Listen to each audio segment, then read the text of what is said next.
Daniele Fantato, eu tenho 37 anos e trabalho no Centro Universitário Senac Águas de São Pedro há 10 anos e meio, tá?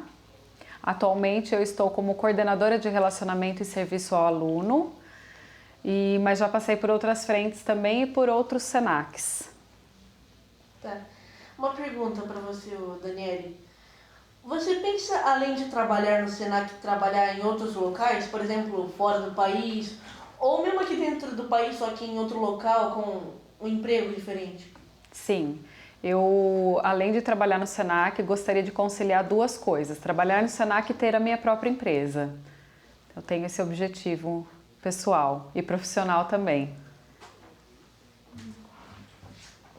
A senhora já pensou em, assim, desistir, entre aspas, já alguma coisa aconteceu de ruim com você aqui, alguma coisa que você não se sentiu confortável?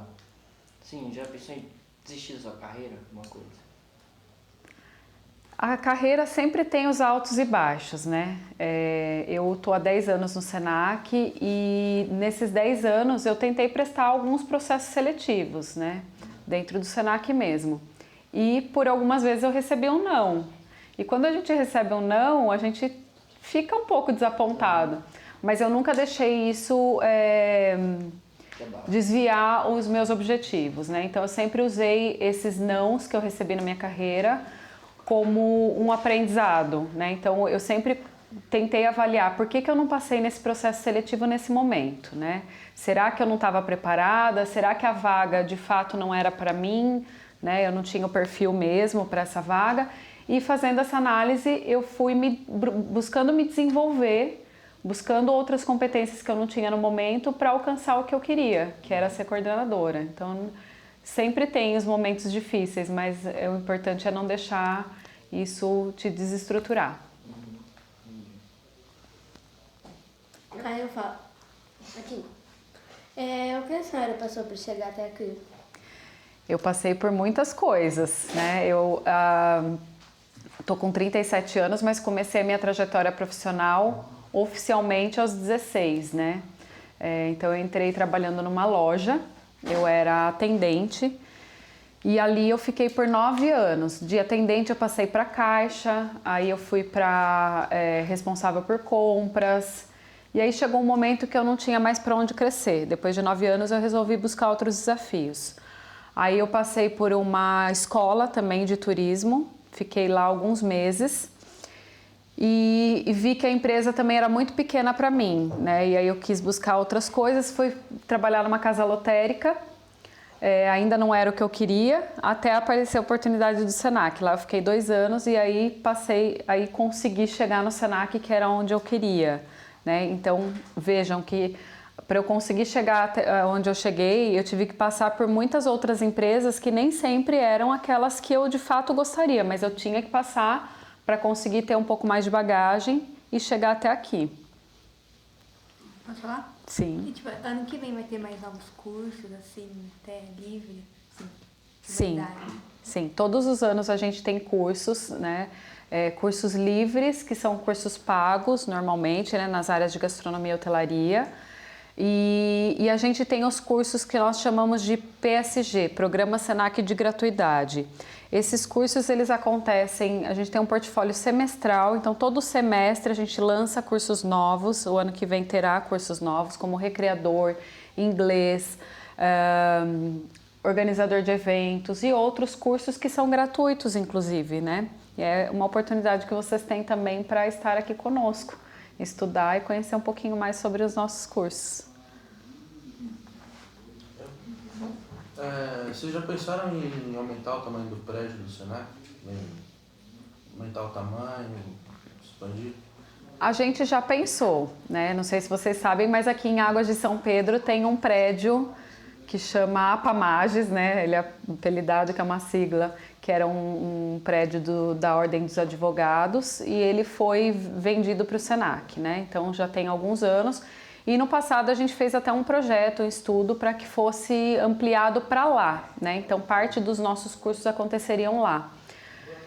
E aí, por viabilidade de projeto mesmo, por questões financeiras, o projeto era muito caro e ficou inviável, né? Então, hoje, atualmente, a gente não tem mais essa projeção de expansão, de aumento de prédio, né? A gente pensa em aumentar os nossos cursos, porque hoje a nossa capacidade de espaço, ela comporta outros cursos, mais alunos, né? Então a gente não precisa ter mais prédios, e pensando que a gente tem um hotel-escola que está aqui do lado também, então é um ambiente educacional. Além da gente ter os espaços aqui das salas de aula, a gente também pode contar com os espaços educacionais do hotel-escola. Então nesse momento a gente não pensa mais em expandir os prédios.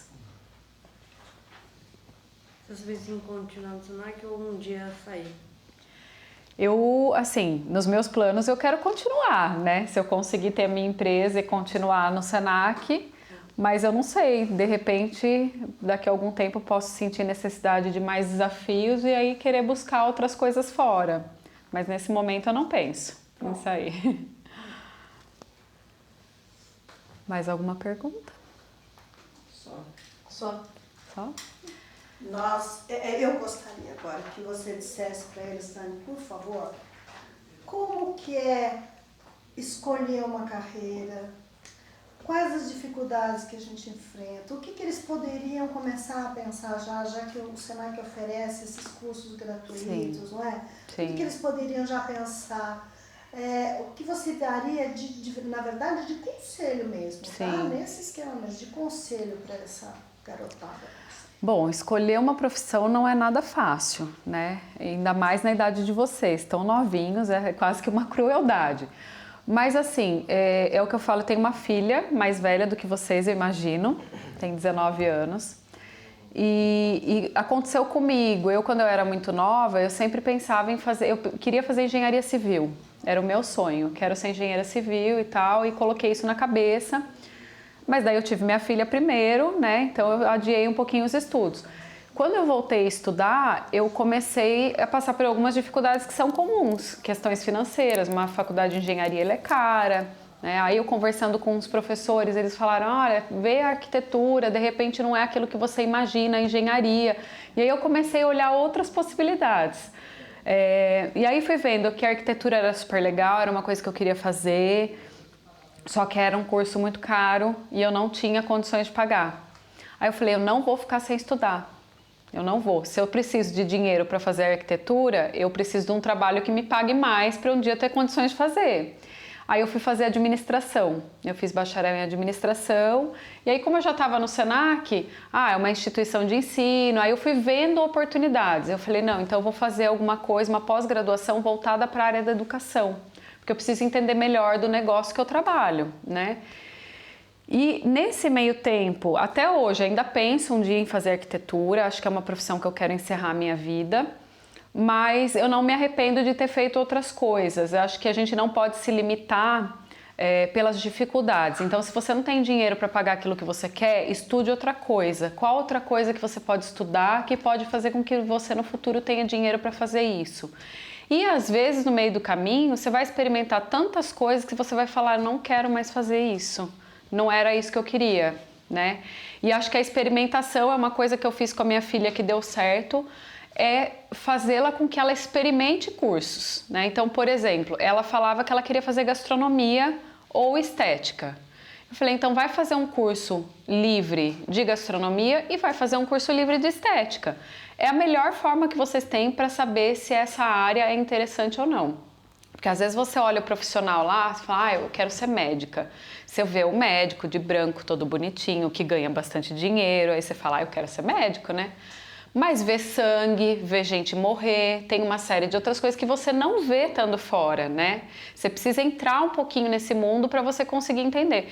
Então os cursos, eles oferecem um pouquinho eles trazem um pouquinho da realidade de mercado e dão uma noção para vocês. Essa é a dica que eu dou, esse é o conselho que eu dou. Pensem em alguma coisa que vocês podem ser que goste e vão fazer curso. Faz um curso aqui, faz um curso ali e vão experimentando, né? O que tem aqui no mercado que eu já posso fazer mesmo sendo jovem ainda, sem pensar numa faculdade? Porque a faculdade, ela demora tempo, ela custa caro, né? Tem toda uma mobilização que você tem que fazer. Quando você faz um curso mais rápido, você já consegue identificar algumas coisas. Minha filha fez um curso de hambúrguer gourmet, nem tinha que ficar lá no panelão cozinhando tanto e ela já desistiu. Ela falou, não, eu gosto de cozinhar em casa, mas eu não gosto de fazer isso enquanto profissão. E por outro lado, ela fez um curso na área de estética e adorou. E está fazendo estética, está no 2º ano de estética. Então eu acho que é uma forma muito boa e vocês devem aproveitar o que o Senac oferece gratuito, né? Não só aqui, em outros Senacs também. De repente, em Águas de São Pedro não tem o que eu quero, mas tem em Piracicaba, tem em Americana. Gente, pega um ônibus, vai. Minha filha fazia muitos cursos lá, todos os que ela fez foi em Piracicaba e Americana. Pega um ônibus, a rodoviária do lado do Senac de Piracicaba, faz um curso, lá tem robótica, tem todos os cursos da área de TI, tem moda, tem uma série de coisas. Vocês vão encontrar cursos aí que vocês possam fazer, né? Vale a pena. Gasta um pouquinho de energia agora, porque depois vocês conseguem fazer uma escolha que vocês serão mais felizes, né? Porque fazer uma coisa por obrigação, depois muitos pais têm essa coisa de falar, não, vai fazer administração, você vai ter que terminar e vai ficar nisso, né? E aí a pessoa às vezes fica sofrendo naquela profissão que não é o que ela quer. Então se vocês tiverem a oportunidade de experimentar um pouquinho antes de entrar na faculdade, vale a pena, é importante. Posso fazer uma última pergunta? Claro. Quando você começou todos os estudos, antes de estar aqui, antes de chegar aqui, você começou a estudar, fazer curso, essas coisas, o tempo que toma da sua vida para estudo, essas coisas, o dia inteiro ficar estudando, e quanto tempo você fica estudando nesse curso, nessa faculdade, quanto tempo você fica estudando e te incomoda o tempo que toma da sua vida para você fazer outras coisas? Não me incomoda, muito pelo contrário, eu peguei uma paixão por estudar. Esse ano especificamente eu não estudei, mas porque eu trabalhei no Senac de Americana, trabalhei no Senac de São Paulo, então eu não tinha um lugar fixo, não podia amarrar, né, fazer uma escolha de fazer um curso em um lugar. Mas toma tempo sim, você vai ter que abrir mão às vezes de ir num churrasco no domingo porque você tem que entregar um trabalho. Você vai abrir mão de sair com seus amigos porque você tem que estudar um pouco mais. Mas isso vira uma rotina tão gostosa porque você vai vendo uma possibilidade que o mundo oferece. Quando você começa a estudar, você vai ampliando o seu olhar, você vai tendo um pouco mais de análise crítica, né? Porque antes de você estudar, você fica muito no que os outros falam que as coisas são. Quando você começa a estudar, você consegue formar a sua própria opinião das coisas. Você falar, não, olha, a educação no Brasil ela é assim, mas eu posso fazer uma educação diferente por meio disso, daquilo. Porque você vai se aprofundando. E aí você vai sentindo gosto naquilo, né? Você vai se apaixonando por estudar. E aí, assim, eu falei, esse ano eu preciso fazer alguma coisa, porque eu já fiz 2 pós-graduação e estou sentindo falta de estudar, mas eu nunca paro de estudar 100%, eu sempre faço, não fiz uma pós-graduação, mas eu fiz um curso livre, né? Eu vou fazendo uma coisinha aqui, um curso de 1, 2 meses, 3 meses, vocês vão ver o quanto abre a visão de vocês, né? Quanto vocês ampliam a visão e isso dá prazer, né? Então vale a pena. A gente tem que dedicar tempo, sim, mas dá para trabalhar e dá para estudar e dá para cuidar de filho também, porque eu fazia essas 3 coisas juntas. Eu tinha casa, filho, tenho, né? E estudava e trabalhava. Dá para fazer, eu garanto para vocês que dá sim, tá? Como funciona o menor aprendiz do Senac? O menor aprendiz, você tem que ter obrigatoriamente de 14 a 21 anos, né? Essa faixa etária.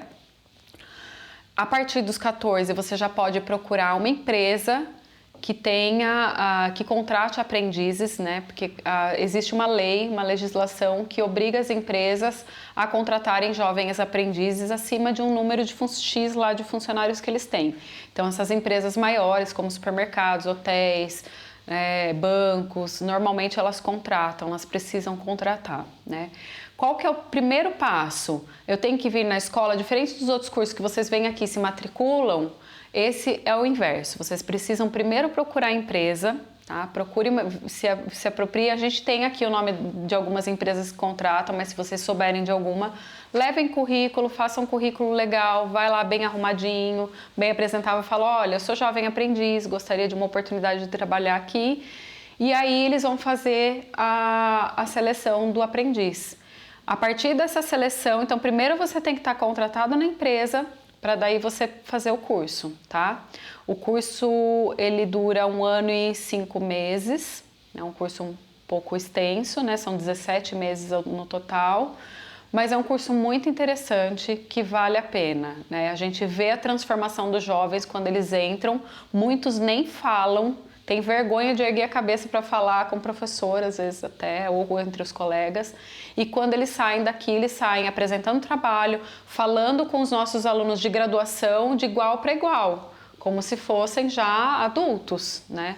Então a gente vê a transformação e quantos deles acabam ficando na empresa porque são bons, porque se desenvolvem, desempenham um bom papel e ficam na empresa, né? Então acho que vale a pena, é uma oportunidade que vocês têm de já começar a enxergar um pouco como que é o mundo do trabalho e o Senac dá um suporte para isso, né? Então a gente simula aqui situações reais de trabalho, como lidar com conflito, como lidar com equipe, com grupo, o que pode acontecer, quais são seus direitos enquanto trabalhistas, enquanto funcionário, né? Então tudo isso a gente dá de aporte para vocês. Vale a pena fazer, tá? Vale muito a pena. Mais alguma coisa? Mais alguma coisa? Não tem nada, né? Desculpa. É porque, tipo, a gente, por exemplo, agora, nesses... pleno século XXI, agora tá muito pessoal na tecnologia, essas coisas, né? Eu, por exemplo, jogo muito. Acho até uma doença isso. Vai ter que melhorar isso. Mas, quando você tá estudando, o tempo livre que você tem, por exemplo, você não tá trabalhando, não tá fazendo nada, você tá estudando. Meu irmão, por exemplo, o tempo livre que você tem é o quê? Tipo, 2 horas por dia pra você ficar livre ou um pouco mais? Depende, é muito relativo. Depende da organização da vida da pessoa, né? Eu normalmente tinha livre os finais de semana, sábado e domingo. Mas sábado e domingo, alguns eu tinha trabalho para entregar, né? No período de TCC, por exemplo, eu não tinha sábado e domingo. Aliás, eu não tinha horário nenhum livre. Eu saía do trabalho, ia para casa, e aí coisas de casa e depois faculdade. Mas cada um encontra um ritmo, né? Você vai ter que se privar 100% de jogar, de fazer suas coisas que você gosta? Não, você precisa apenas se organizar, né? É uma questão de organização. Cada um, tem gente que é um pouco mais rápido, tem facilidade para fazer os trabalhos com mais rapidez e sobra mais tempo livre. Mas isso não te priva, né? 100%. Você fala, é uma doença jogar. Jogar hoje, o mundo dos games é algo que está... A robótica em si, né? A lógica da programação, da robótica é algo que está muito em alta, né? Se a gente fala de muitas profissões que vão desaparecer por conta da tecnologia. O que vai acontecer? Vai faltar emprego para as pessoas? Não, as pessoas vão ter que se adaptar de uma outra forma. Então, ao invés de você aprender a montar um carro do zero, você precisa aprender a controlar um robô que vai fazer isso. A prestar manutenção em um robô, né? Se você gosta dessa área, de repente um caminho seja esse, né? Por que não unir aquilo que eu gosto para entender um pouquinho mais? Eu gosto de jogar, mas eu quero entender o que está por trás do jogo. Como que é feito um jogo, como que ele é programado, como que é essa lógica de programação. Você pode ir para essa área e você consegue unir as duas coisas, né? Poder testar os jogos que você vai criar, que é uma coisa que você gosta, mas tendo um trabalho, uma profissão.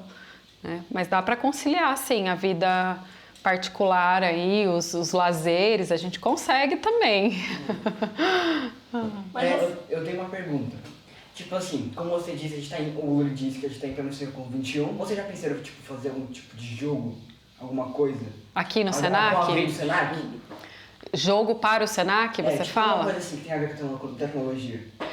É que o Senac ele é dividido de uma forma, né? Eu vou explicar um pouquinho melhor. Aqui em Águas de São Pedro, por exemplo, o nosso forte é gastronomia e hotelaria. Então, são as áreas da hospitalidade, que a gente chama. Na hospitalidade, a gente tem, por exemplo, na rede hoteleira, que é uma tendência de atendentes na hotelaria serem robôs, né? Isso é uma tendência. Por outro lado, o nosso foco é com pessoas, então a gente não está tão ligado à tecnologia nesse sentido de robotizar e tudo mais. Por outro lado, a gente tem uma tecnologia nos equipamentos que a gente trabalha, as nossas cozinhas, não sei se vocês conhecem, mas tem equipamentos de ponta, né? Então a gente está sempre buscando atualizar e inovar nessa questão da tecnologia para a hotelaria e gastronomia especificamente. Aí se a gente for em Piracicaba, a Americana é super forte na área de TI, então eles trabalham muito, eles desenvolvem softwares, games, a FATEC também é forte, então cada Senac ele acaba para a gente não concorrer com a gente mesmo, porque senão o que acontece? Tem game em Piracicaba, tem game aqui, tem game Americana, aí a gente vira uma concorrência do Senac com o Senac mesmo, né? Então a gente não faz isso, cada unidade tem uma vocação, que a gente chama de vocação, e atua nessas áreas. O que a gente vem trabalhando como diferencial? As soft skills, né, que são as competências e habilidades essenciais comportamentais, né, socioemocionais. Existem as soft skills e as hard skills. As hard skills são aquelas competências pesadas, tecnológicas, então aquilo que é inerente à minha formação, né? O que é conhecimento técnico. E a soft skills que está ligada a comportamento, né? Como que a gente faz as nossas relações, como que a gente trabalha com pensamento criativo, pensando que estamos no século XXI e a tendência da tecnologia e da inovação ela é muito forte, né? Como que a gente lida com tudo isso que não é competência técnica, que não é da formação, que independente... Vocês vão sair daqui, imaginem, todos formados em gastronomia. O que tem de diferente você aprender gastronomia aqui dentro ou você aprender vendo um vídeo no YouTube? Se você ficar vendo um vídeo no YouTube, como cortar, como desossar, como fazer isso ou aquilo, vocês vão aprender. Vocês vão repetir, vão fazendo junto por maior parte do tempo. O que a gente tem de diferencial? São as relações, são comportamentos e habilidades que vocês não desenvolvem sozinhos e vendo por repetição. É uma questão de cultura, então aqui dentro a gente trabalha muito forte isso, né? Como que é trabalhar em equipe, como que é você ter um pensamento crítico, inovador, criativo, e essas habilidades a gente o mercado também acha que é essencial e é o que vai nos diferenciar de máquinas, né? Porque quando a gente fala da tecnologia é um pouco assustador, quando você vê alguns vídeos na internet vendo aqueles robôs que parecem gente, fazendo coisas como gente, a gente fala, meu Deus, será que eles vão dominar o mundo? Né? Não vão, porque eles não têm aquilo que a gente tem, que são as questões emocionais, afetivas. E isso eles não vão conseguir desenvolver, espero. Né? E é isso que nos diferencia. Então, o que a gente tem de diferencial que vai nos distinguir das máquinas? Esse é o ganho. Né? É aprender, sim, a gente precisa entender de lógica de programação, porque tudo hoje é máquina, é robô, é tecnologia, precisa, é fundamental. Mas a gente precisa fortalecer e aprender essas questões de relações, porque já há algum tempo é feito um estudo no mercado que a maior parte das demissões são por conta de comportamento e não por falta de competência técnica, né? Então, eu acabei de me formar em engenharia, eu vou sair um engenheiro profissional? Não, né? Mas as empresas preferem contratar uma pessoa que é recém-formada, mas que tem uma habilidade para trabalhar em equipe, para resolver problemas, tem um pensamento criativo, do que pegar um engenheiro que é muito bom naquilo que ele faz, que tem experiência, mas que não sabe se relacionar com a equipe, que não tem essa visão de futuro, esse pensamento criativo, né? Então isso é um diferencial, é nisso que a gente trabalha. Nossa especialidade tecnológica inovadora é nesse sentido. Bom, então foi isso, Daniele. Muito obrigada. Eu é que agradeço, prazer em fazer parte dessa entrevista, viu? Obrigada.